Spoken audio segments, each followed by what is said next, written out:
एक बार देव ऋषि नारद नारायण नारायण का जाप करते हुए वैकुंठ धाम पहुँचते हैं। तब माता लक्ष्मी और भगवान विष्णु शेषनाग की सैया पर विश्राम कर रहे थे। नारद मुनि ने भगवान श्री हरि को प्रणाम किया और उनसे बोले कि हे प्रभु, आज मेरे मन में 3 प्रश्न उठे हैं, जिनका उत्तर जानने हेतु मैं आपके पास आया हूँ। तब श्री हरि विष्णु मुस्कुराते हुए उनसे बोले कि पहले तो आपका हमारे यहाँ स्वागत है और अपने सारे प्रश्न निसंकोच होकर हमसे पूछें, हम आपके प्रश्नों के उत्तर अवश्य देंगे। तब देव ऋषि उनसे कहते हैं कि हे प्रभु, आप ही जगत के पालनहार और सृष्टि के कार्य करता हैं। आपने ही सारे प्राणियों की उत्पत्ति की है, किंतु आज मैं सर्वश्रेष्ठ प्राणी गाय के बारे में जानना चाहता हूँ। मेरा पहला प्रश्न है कि आखिर क्यों गाय ने स्त्रियों को श्राप दिया था। मेरा दूसरा प्रश्न है, एक मनुष्य की वह कौन सी चीजें हैं जिसे गाय को खिलाने से पुण्य या पाप मिलता है। और मेरा तीसरा प्रश्न है, गाय एक पवित्र प्राणी होने के बावजूद भी क्यों उसे जूठा अन्न खाना पड़ता है। तब भगवान श्री हरि मुस्कुराते हुए उनसे बोले कि हे मुनिवर, आपने समस्त मानव कल्याण के लिए यह 3 प्रश्न पूछे हैं। गाय को माता के समान पूजनीय माना जाता है और गाय में 33 कोटि देवी देवताओं का वास होता है। ये धरती का सबसे पवित्र प्राणी है, जिसकी उत्पत्ति देवी लक्ष्मी के साथ समुद्र मंथन के समय हुई थी। जिस घर में गाय की पूजा और सेवा की जाती है, वहाँ देवी लक्ष्मी हमेशा ही अपनी कृपा बनाए रखती हैं। मैं आपके इन प्रश्नों के उत्तर इस कथा के माध्यम से देना चाहता हूँ। और ध्यान रखिए, जो भी मनुष्य इस कथा को ध्यान पूर्वक सुनता है तो मैं उसके 32 पाप माफ कर देता हूँ। तब मुनिवर कहते हैं कि हे प्रभु, मैं इस पावन पवित्र कथा को ध्यान पूर्वक और पूरा सुनूंगा और मानव जाति के कल्याण हेतु मैं इसका प्रसार भी करूंगा। तब भगवान श्री हरि विष्णु कहते हैं कि हे नारद, एक समय की बात है, भारत देश में एक किसान जिसका नाम ज्ञानू था और उसकी गाय का नाम नंदनी था। ज्ञानू हर दिन अपनी गाय को चराने के लिए खेतों में ले जाया करता था और उसकी हर रोज नित्य सेवा करता था। और नंदनी भी अपने मालिक ज्ञानू से बहुत अधिक लगाव रखती थी। उसका एक बछड़ा भी था जो हमेशा ही उसके साथ रहता था। दोनों ही एक दूसरे से प्रेम पूर्वक व्यवहार करते थे। इसी तरह कई सालों तक ज्ञानू अपनी गाय नंदनी की सेवा करता रहा और नंदनी भी उसे बहुत सारा दूध दिया करती थी। ज्ञानू उसी दूध को बेचकर अपने परिवार का गुजारा करता था। फिर कुछ दिनों के बाद ज्ञानू का विवाह गांव के एक किसान की बेटी शालिनी से हुआ। शालिनी देखने में तो बहुत सुंदर थी, लेकिन वह एक लालची और क्रूर स्वभाव की स्त्री थी। जिस दिन वह विवाह करके ज्ञानू के घर आई, तभी से वो ज्ञानू को अपनी मांगे पूरी करवाने के लिए हट किया करती थी। हमेशा उसे भला बुरा और अपशब्द बोलती थी। वो हर दिन सुबह देर से जागती थी और रात को देर से सोती थी। देर से ही भोजन बनाती थी और बचा हुआ बासी भोजन गाय को खिलाती थी। भगवान विष्णु कहते हैं कि हे नारद, फिर एक दिन शालिनी ने स्वयं के लिए कुछ गहने खरीदने के लिए ज्ञानू को मना लिया कि ये जी सुनते हो, हमारी जो गाय का बछड़ा है उसे हम बेच देते हैं, वैसे भी हमें उसकी कोई जरूरत नहीं है। तब ज्ञानू ने मना किया तो वह ज्ञानू के साथ जोरों से झगड़ने लगी। बेचारा ज्ञानू ना चाहते हुए भी उसने अपनी पत्नी के हट के आगे गाय के बछड़े को बेच दिया। इस कारण नंदनी, गाय और ज्ञानू बहुत दुखी हुए। दोस्तों, फिर कुछ दिन बीत जाने के बाद ज्ञानू की गाय ने दूध देना भी बंद कर दिया तो शालिनी ने उस गाय को घर से बाहर निकाल दिया और घर न आने के लिए बहुत से अपशब्दों का प्रयोग किया। गाय एक बेजुबान प्राणी अवश्य है, किंतु वह मनुष्य के हाव भाव को अच्छी तरह से समझती है और वह वहाँ से चली गई। नंदिनी अपना जीवन गाँव के पास वाले जंगल में जाकर व्यतीत करने लगी। फिर कुछ दिन बीत जाने के बाद वह गाय गर्भवती हो गई और वह अपना जीवन उसी जंगल में रहकर जीने लगी। कुछ महीने बीत जाने के बाद ज्ञानू की गाय नंदिनी ने सोचा कि जब मुझे बच्चा हो जाएगा तो ज्ञानू और उसकी पत्नी शायद मुझे वापस अपने घर ले जाएं। इसलिए उसने दूसरे बछड़े को ज्ञानू के खेत में जाकर जन्म दिया। अगले दिन शालिनी जब अपने खेत पर आई तो उसने देखा कि नंदिनी ने एक बछड़े को जन्म दिया है और शालिनी के मन में फिर से वह बुरा ख्याल आया कि अब मैं इसके बछड़े को बेचकर धन कमाऊंगी और दूध से हमारा परिवार सुख पूर्वक जीवन व्यापन करेगा। ऐसा वह सोच रही थी। नंदिनी का नवजात शिशु जिसने अभी अभी जन्म लिया था, माँ के रक्त से भरा हुआ जमीन पर रेंगने लगा, जिससे कंकरों के कारण उसके शरीर पर छोटे छोटे घाव होने लगे थे। अपने शिशु की इस हालत पर उस गाय को बहुत ही दुख प्रकट हुआ और तड़पती हुई अपने बच्चे की ओर देखने लगी कि वह कुछ भी नहीं कर सकती थी। लेकिन उसने जब शालिनी को उसकी ओर आते हुए देखा तो उससे गुहार लगाते हुए गाय ने कहा कि हे देवी, आपका बड़ा एहसान होगा अगर आप मेरे शिशु को इस दिक्कत से छुटकारा दिला दें। इसके नाजुक शरीर पर कंकड़ पड़े होने के कारण जब शालिनी ने बछड़े की ओर देखा तो वह रक्त से भीगा हुआ और रेंगता हुआ अपनी माँ की ओर बढ़ रहा था। तब शालिनी को उस गाय के बछड़े की ऐसी हालत देखकर उस पर दया आने की बजाय घिन आने लगी और उसने गाय के बच्चे को ना उठाते हुए कहा, भला मैं तुम्हारे ऐसे गंदे बछड़े को कैसे छू लूं? तब वह गाय शालिनी से बहुत याचना करने लगी, रोते हुए गिड़गिड़ाते हुए उससे विनती करने लगी। लेकिन शालिनी ने क्रूर स्वभाव के कारण गाय के बछड़े को छुआ तक नहीं और वह वहाँ से दूर चली गई।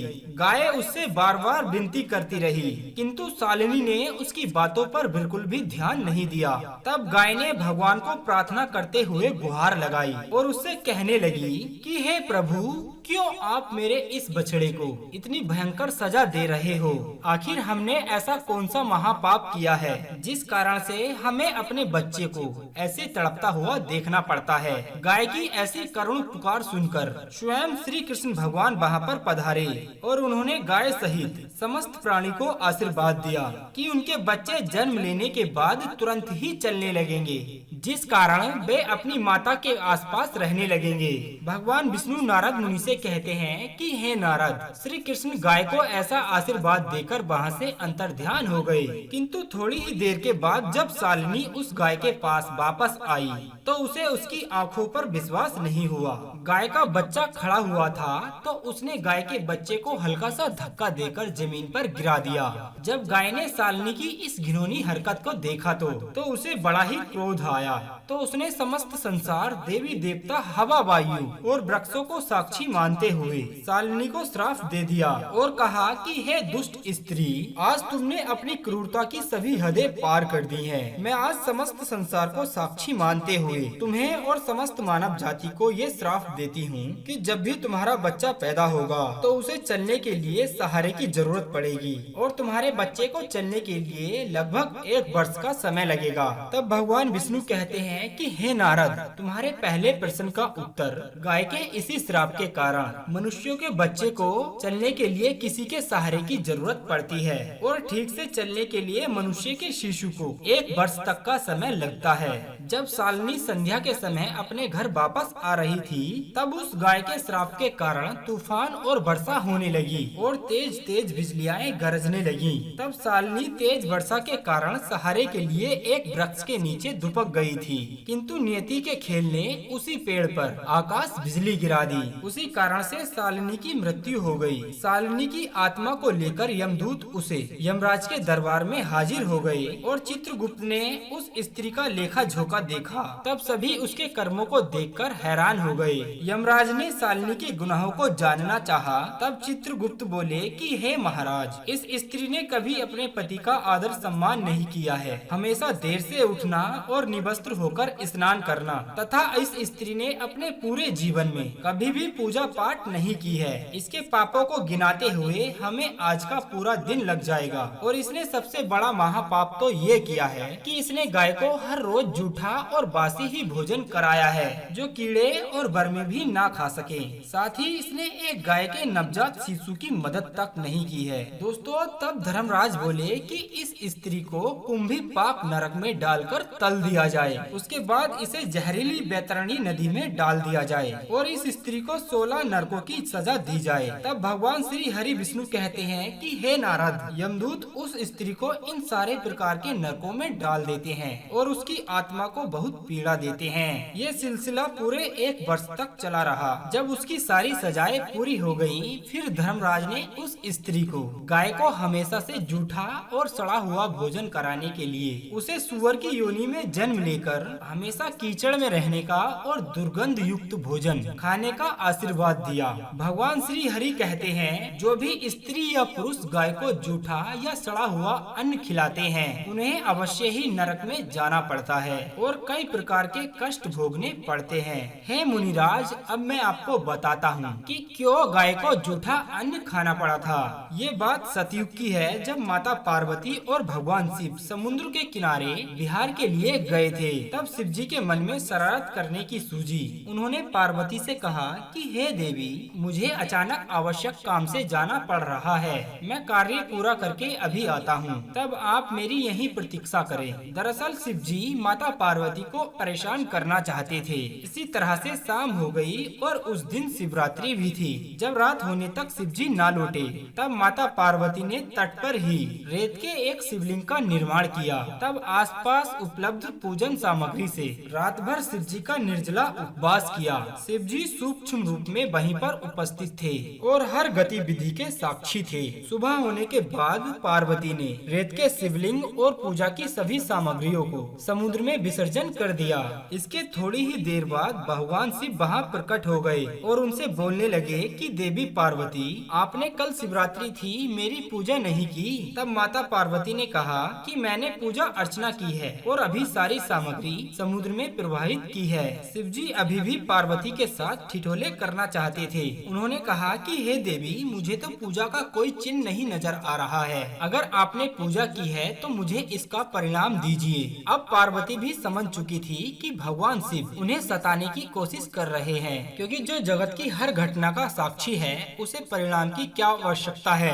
देवी पार्वती भी इस हंसी मजाक का भरपूर आनंद उठा रही थी। शिव जी की यह बात सुनकर माता पार्वती ने आसपास देखा तो उन्हें एक गाय खड़ी नजर आई। उन्होंने शिव जी से कहा कि ये गाय मेरी साक्षी है। जब मैं पूजा कर रही थी तो ये गाय यहाँ पर उपस्थित थी। शिव जी ने गाय से पूछा कि क्या पार्वती ने पूजा की है। उस गाय ने नामे सिर हिला दिया। फिर शिव बोले कि पार्वती, आप असत्य बोल रही हो, गाय ने आपकी गवाही नहीं दी है। उस गाय के कारण शिव जी के सामने माता पार्वती को झूठा साबित होना वे सहन नहीं कर पाई और क्रोध में आकर उन्होंने गाय को श्राप दे दिया। माता पार्वती ने गाय को श्राप देते हुए कहा कि तू दिव्य जन्मा है, तू जगत कल्याण के लिए प्रकट हुई है, इसीलिए जनहित के लिए तेरे गुण यथावत रहेंगे, किंतु जिस मुंह से तेने झूठी गवाही दी है उससे ही तुझे दंड भुगतना पड़ेगा। झूठ बोलने के कारण तेरा भोजन अब से जूठन ही होगा। इस तरह झूठ बोलने से गौ माता क्रोध की भागी बनी और आज तक उन्हें अच्छा भोजन प्राप्त होने के बावजूद भी झूठा ही अन्न खाना पड़ता है।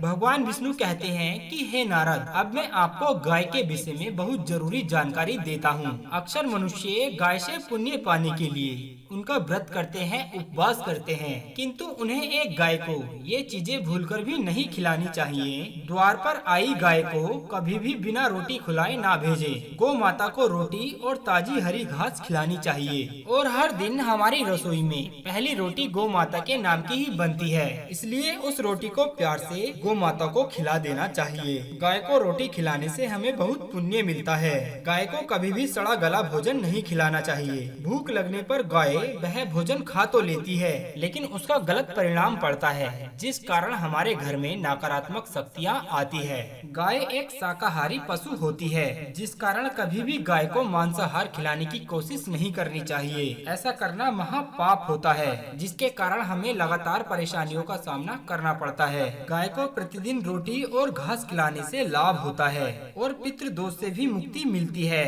तब भगवान विष्णु कहते हैं कि हे नारद, मैंने तुम्हारे सारे प्रश्नों के उत्तर दिए हैं। तब नारद मुनि कहते हैं कि हे प्रभु, मैं धन्य हो गया हूँ। आपने मुझे दिव्य ज्ञान से मेरी सभी शंकाओं को दूर किया है। मैं इस दिव्य ज्ञान का प्रसार समस्त मानव जाति के कल्याण के लिए अवश्य ही करूँगा। उम्मीद करते हैं दोस्तों, आपको ये कथा काफी पसंद आई होगी।